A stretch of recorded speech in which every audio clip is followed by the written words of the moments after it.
কর্মীকে নির্মমভাবে খুনি হাসিনা নির্যাতন করেছে এবং মিথ্যা মামলা দিয়ে তাদেরকে হয়রানি করেছে।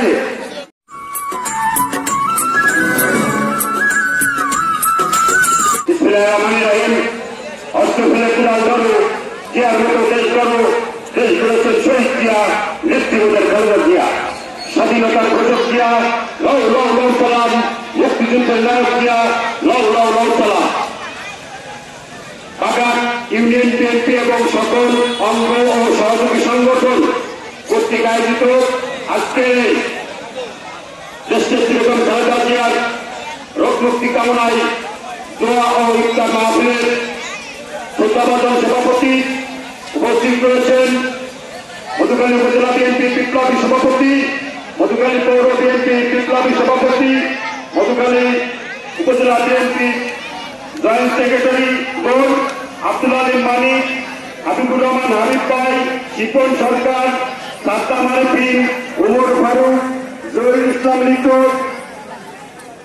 যুবদলের তারিকুল ইসলামের নামুল টিটো সহ এখানে আমাদের মধুখালী উপজেলা বিএনপির রাজপথের লড়াকু সৈনিক এবং উপজেলা বিএনপির বিপ্লবী সিনিয়র সহসভাপতি জনাব আব্দুর রহিম ফকির ভাই এবং আমাদের উপজেলা বিএনপির অন্যতম সদস্য ইউনুস ফকির এবং বাগান ইউনিয়ন বিএনপির বিপ্লবী সাধারণ সম্পাদক জন্টু ভাই, সাংগঠনিক লালু ভাই সহ প্রিয় নেতৃবৃন্দ, আসসালামু আলাইকুম।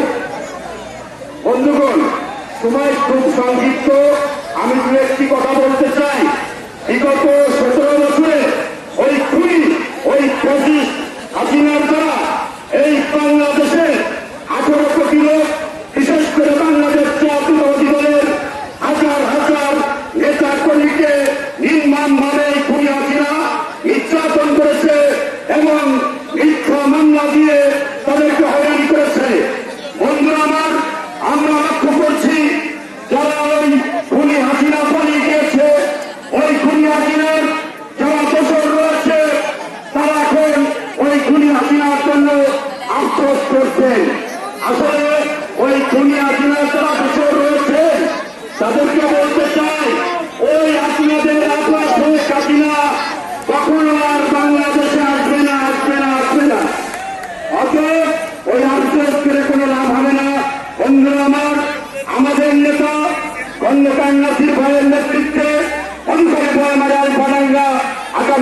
আগামী দিনে দুর্বার করিতে